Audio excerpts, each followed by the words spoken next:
नमस्कार, आरएनटीवी नेशनल में आपका स्वागत है और मैं हूं आपके साथ सुमन पाल। बुलेटिन की शुरुआत करते हैं बड़ी खबरों के साथ। गुरुग्राम में आयोजित विजय पर्व कार्यक्रम में उत्तराखंड के मुख्यमंत्री पुष्कर सिंह धामी ने भाग लिया और इस मौके पर उन्होंने जनता को संबोधित करते हुए कहा कि हरियाणा और उत्तराखंड मिलकर विकास के नए आयाम स्थापित कर रहे हैं।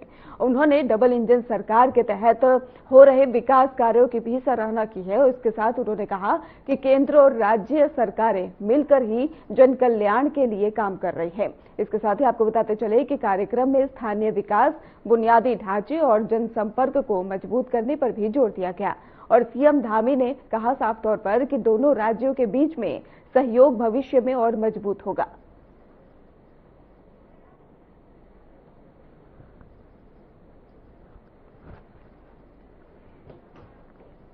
देहरादून में मुख्यमंत्री पुष्कर सिंह धामी ने प्रधानमंत्री नरेंद्र मोदी के मन की बात कार्यक्रम को लेकर प्रतिक्रिया दी। उन्होंने कहा कि ये एक ऐतिहासिक और प्रेरणादायक पहल है जो देशवासियों को लगातार जोड़ती है और उत्साहित करती है। और इसके साथ ही मुख्यमंत्री पुष्कर सिंह धामी ने कहा कि सतवंत और Guinness book of world record में भी प्रधानमंत्री के नाम दर्ज होगी। और इसके साथ क्योंकि किसी भी राष्ट्र अध्यक्ष द्वारा इतने लंबे समय तक लगातार जनता से संवाद करना अपने आप में अनूठा है। उन्होंने ये भी कहा कि ये संवाद बेहद प्रेरणादायक और उत्साहवर्धन होता है, जिससे कि समाज में सकारात्मक ऊर्जा का संचार होता है।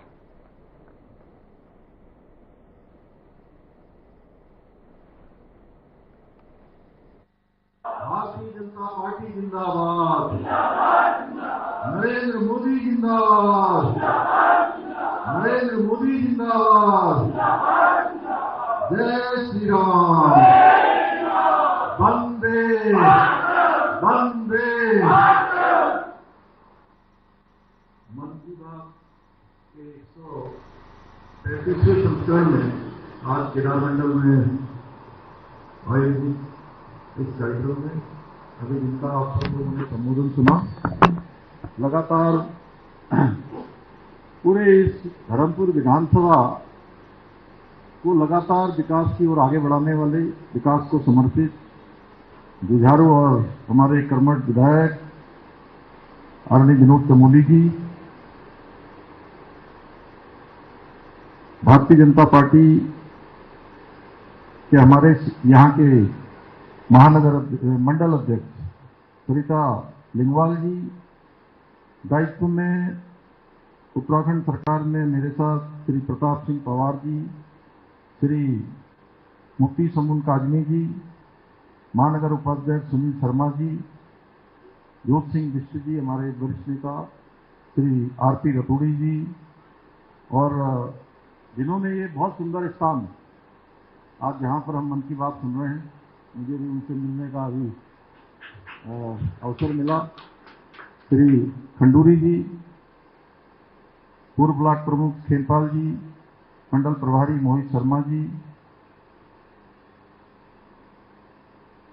अनमोल बिंजोला जी, कमलेंद्र खंडूरी जी, मालचंद वर्मा जी, लक्ष्मी राणा जी एवं हमारे यहाँ के सभी पदाधिकारीगण, सभी मंडल के पदाधिकारीगण, अन्य पदाधिकारीगण, सभी हमारे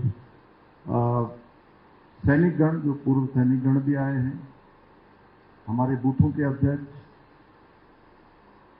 सभी कार्यकर्ता भाइयों एवं बहनों, सभी मेरे बड़े बुजुर्गों, मैं आप सबका आज के इस अवसर पर अपनी ओर से बहुत स्वागत करता हूं, अभिनंदन करता हूं और विशेषकर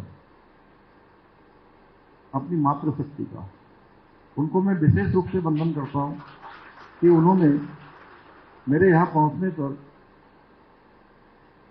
मुझे तिलक लगाकर, पुष्पों से अपना आशीर्वाद देकर मेरा स्वागत किया। मैं भी उनका अपनी ओर से बहुत स्वागत करता हूं, बहुत अभिनंदन करता हूं, अपने सभी साथियों का भी, युवाओं का भी। और सच में अभी विनोद चमोली जी ने बहुत संक्षिप्त शब्दों में और गागर में सागर भरने का काम किया है। आप कल्पना करिए कि 133वां संस्करण, मुझे लगता है कि किसी भी राष्ट्राध्यक्ष ने, किसी भी दुनिया के राष्ट्राध्यक्ष ने अनवरत रूप से चुनाव के समय को छोड़ दिया जाए, जिस समय आचार संहिता लगती है, आचार संहिता के अतिरिक्त जो भी समय होगा उन्होंने किसी भी महीने इस संवाद को ब्रेक नहीं होने दिया, इस संवाद को टूटने नहीं दिया, अनवरत रूप से इस संवाद को रखा। और मुझे लगता है कि Guinness book of world record हमारे प्रधानमंत्री जी के नाम होगा कि इसी राष्ट्राध्यक्ष ने इतने लंबे समय तक अपने देशवासियों से संवाद किया है। और सच में ये संवाद बहुत प्रेरणादायी है, बहुत प्रोत्साहन करने वाला है। और ऐसे लोगों को जो कर्मनिष्ठ लगातार अपनी साधना में लगे हैं, किसी काम में लगे हैं, लेकिन उनको कोई देख नहीं रहा है,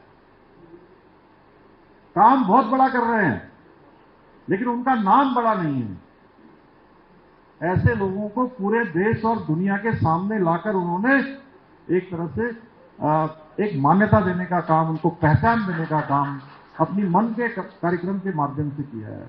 उन सबका प्रोत्साहन किया है।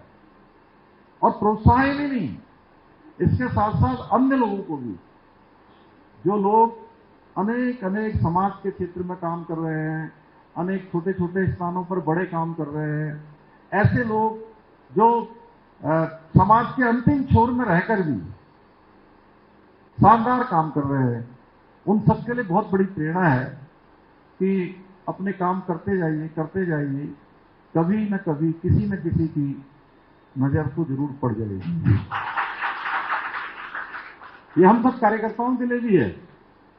कई बार हमारे कार्यकर्ता बहुत बार काम करते करते ये सोचने लगते होंगे कि मैं बहुत काम करता हूं, मुझे कोई देख नहीं रहा है। थोड़ी देर के लिए ऐसा लग सकता है, कुछ समय के लिए लग सकता है, कुछ महीनों के लिए लग सकता है, कुछ लोगों को बरसों भी लग जाते हैं। लेकिन जो काम करता है, मेहनत करता है, परिश्रम करता है, वो ज्यादा दिनों तक छुपा हुआ नहीं रह सकता है, क्योंकि एक न एक दिन उसका काम जरूर सामने आ जाता है। इसलिए सतत रूप से हम सबको भी काम करना है। आज हमारे पास, हमारे देश के अंदर जो नेतृत्व है, हमारे प्रधानमंत्री मोदी जी के रूप में, वो विश्वव्यापी नेतृत्व है, पारदर्शी नेतृत्व है। और ऐसा नेतृत्व है जिनके समय में देश की आजादी के बाद पहली बार ऐतिहासिक निर्णय लिए गए हैं।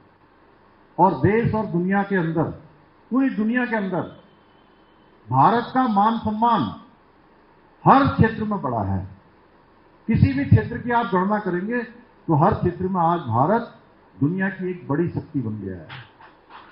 देखिए, हम आर्थिक शक्ति की बात करते हैं, आज भारत दुनिया की चौथी सबसे बड़ी आर्थिक शक्ति बन गया है।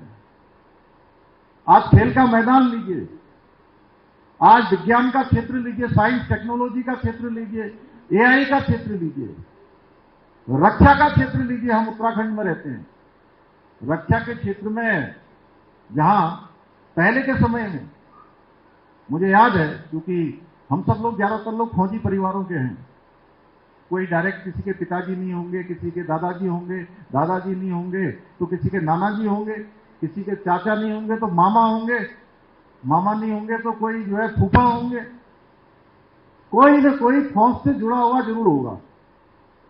उत्तराखंड में कोई ऐसा परिवार नहीं है जिसका कोई न कोई फौज से रिश्ता ना हो।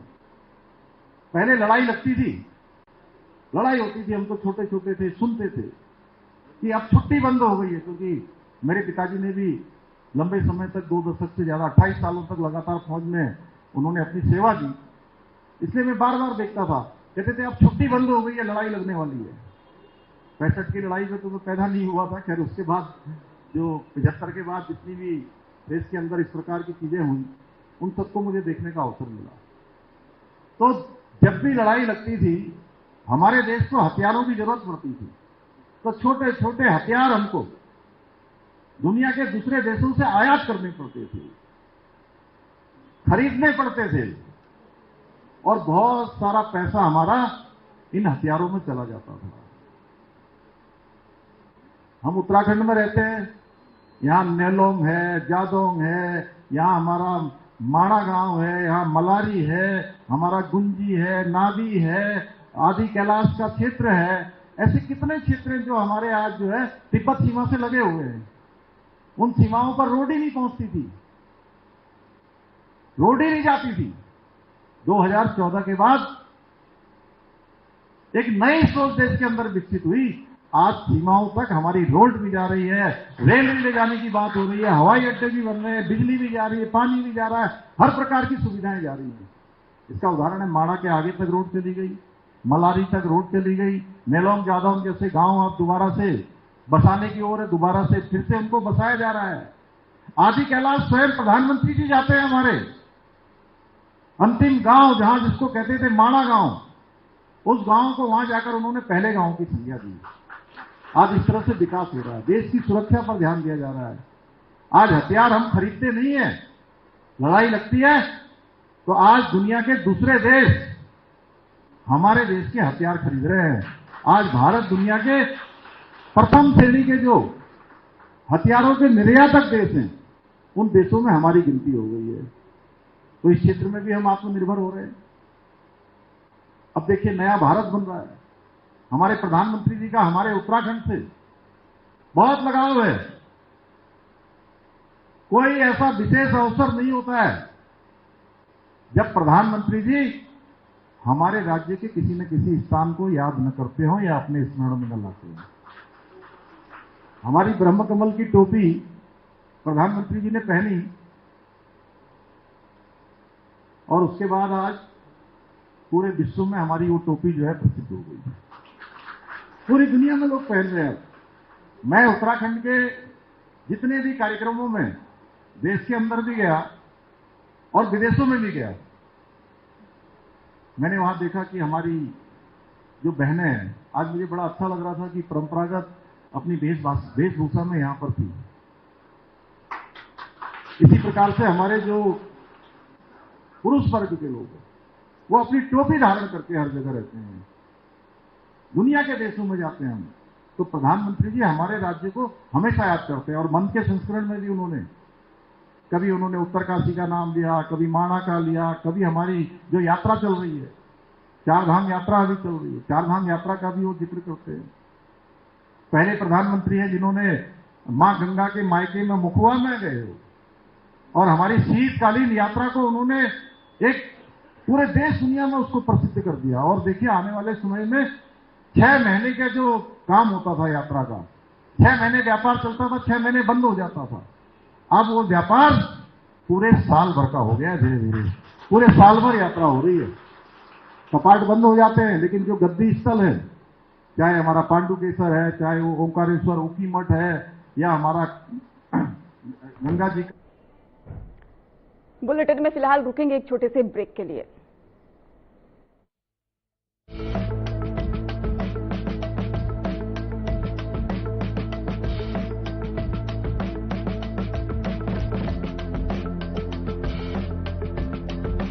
साहसिक खेलों के लिए उत्तराखंड पर्यटकों की पहली पसंद बन गया है।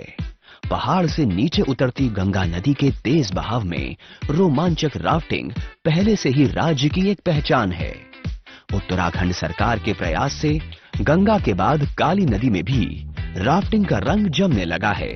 ये वो स्थान है जहां एडवेंचर कभी खत्म नहीं होता। सीएम पुष्कर सिंह धामी के प्रयासों से चंपावत की काली नदी में भी राफ्टिंग का रोमांच दिखने लगा है।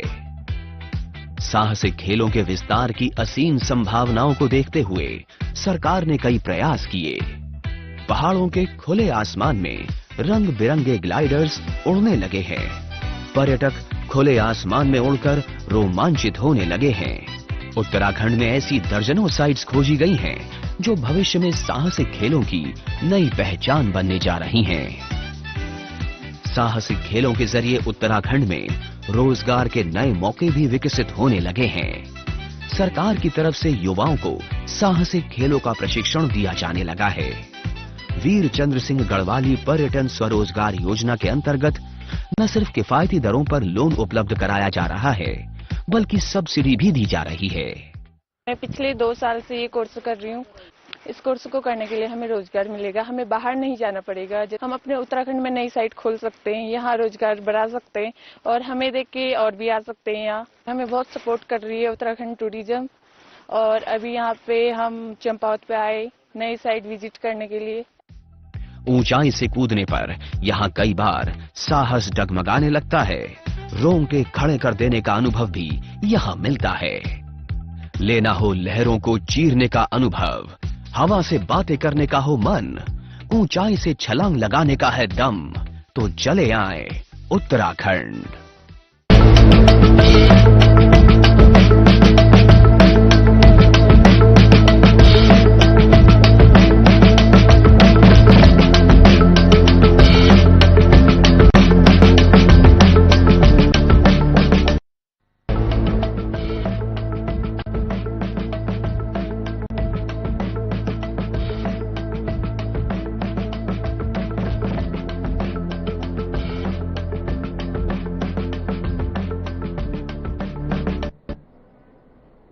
ब्रेक के बाद फिर से आपका स्वागत है। रुक करते खबरों की ओर, जहां पर कैबिनेट मंत्री गणेश जोशी ने विधानसभा क्षेत्र हाथीबड़ कला में मौजूद बूथ संख्या 69 में पार्टी कार्यकर्ताओं और स्थानीय लोगों के साथ में प्रधानमंत्री नरेंद्र मोदी के मासिक रेडियो कार्यक्रम मन की बात के 133वें संस्करण में सामूहिक रूप से सुना है। और इस दौरान प्रधानमंत्री ने देश की कई उपलब्धियों, विज्ञान और नवाचार की बढ़ती भूमिका और आत्मनिर्भर भारत के निर्माण के प्रयासों पर विस्तार से प्रकाश डाला।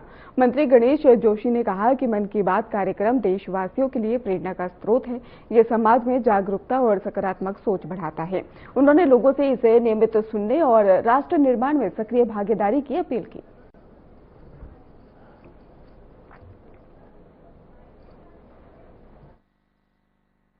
प्रधानमंत्री की मन की बात का 133वां एपिसोड सुनने का मौका मिला, जिसे अपने कार्यकर्ताओं के साथ हमने सुना है।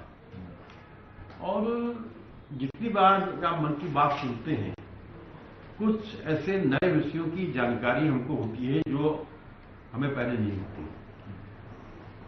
इसलिए मैं देशवासियों से, प्रदेशों से अनुरोध करता हूं, सिर्फ 30 मिनट का समय लगता है और आप मन की बात को अवश्य सुनें और उसका लाभ अपने जीवन में उठाएं।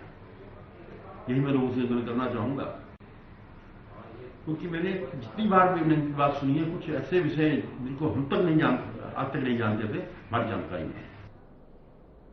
वहीं देहरादून में आगामी विशेष गहन पुनरीक्षण की तैयारी तेज कर दी गई है। भारत निर्वाचन आयोग के निर्देश के क्रम में ही जनपद स्तर पर तैयारियों को लेकर राजनीतिक दलों के प्रतिनिधियों के साथ में अहम बैठक आयोजित की गई। इसके साथ ही बैठक की अध्यक्षता मुख्य विकास अधिकारी, उप जिला निर्वाचन अधिकारी अभिनव शाह ने की है। बैठक में राजनीतिक दलों को अनुपस्थित और संस्थानांतरित और मृत मतदाताओं की सूची के साथ में मतदाताओं से जुड़े कई प्रारूप से उपलब्ध कराए गए। आपको बता दें, अधिकारियों ने बताया कि वर्ष 2003 की मतदाता सूची से वर्तमान सूची की BLO ऐप के माध्यम से 81% मैपिंग पूरी हो चुकी है।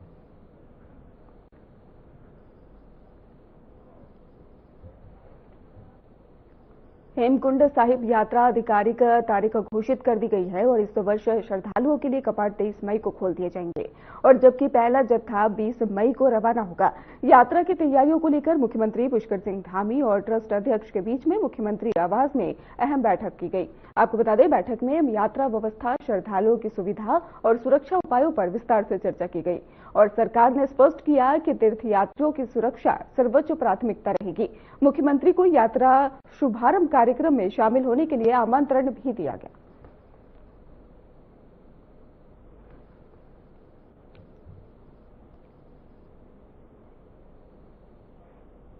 उत्तराखंड में चारधाम यात्रा को लेकर प्रशासन पूरी तरह से सतर्क है। तीर्थ यात्रियों की सुरक्षा, सुगम और आवागमन को लेकर सुव्यवस्थित प्रबंधन के लिए बहुत सक्रिय व्यवस्थाएं की गई हैं। इसी क्रम में रुद्रप्रयाग की पुलिस अधीक्षक निहारिका तोमर ने केदारनाथ पैदल मार्ग का स्वयं निरीक्षण किया। उन्होंने पैदल चलकर पूरे यात्रा मार्ग की जमीनी स्थिति का भी जायजा लिया। निरीक्षण के दौरान उन्होंने सुरक्षा व्यवस्था, भीड़ नियंत्रण और मेडिकल सुविधाओं और यात्री सुविधाओं की विस्तार से समीक्षा की। एसपी ने मौके पर मौजूद अधिकारियों को आवश्यक दिशा निर्देश दिए ताकि यात्रा के दौरान श्रद्धालुओं को किसी प्रकार की असुविधा न हो और चारधाम यात्रा सुरक्षित, व्यवस्थित और सुचारू रूप से संपन्न कराई जा सके। तो रुद्रप्रयाग से आपको खबर बता रहे हैं, जहां पर यात्रा को लेकर, व्यवस्थाओं को लेकर तैयारियां जोरों शोरों से।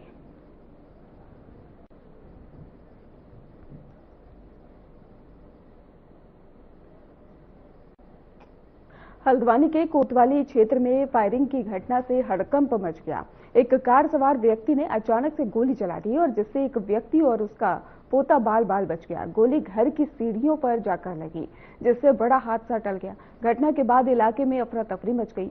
सूचना मिलते ही पुलिस मौके पर पहुंची और कार्रवाई करते हुए आरोपी मनीष परिहार को गिरफ्तार कर लिया गया। आपको बताते चले कि पुलिस ने उनके पास से 32 बोर रिवॉल्वर और जिंदा कारतूस बरामद किए हैं। फिलहाल पुलिस मामले की गहराई से जांच कर रही है और फायरिंग की वजह का पता लगाने में भी जुटी हुई है।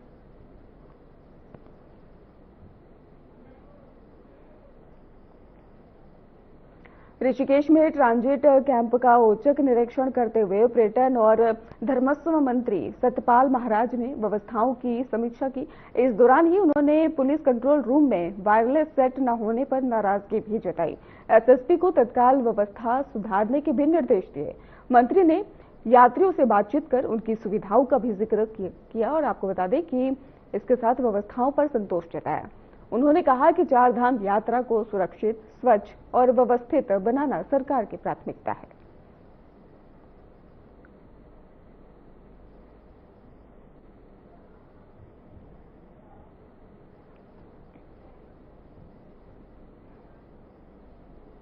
देहरादून में एसएसपी द्वारा चलाए जा रहे ऑपरेशन प्रहार के तहत पुलिस और बदमाशों के बीच में बड़ी मुठभेड़ हुई।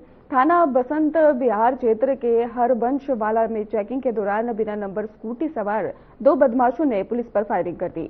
जवाबी कार्रवाई में पश्चिमी उत्तर प्रदेश का शातिर अपराधी अब्दुल्ला पैर में गोली लगने से घायल हो गया, जबकि उसके साथ ही शहनवाज सलमानी को पुलिस ने घेराबंदी कर गिरफ्तार कर लिया।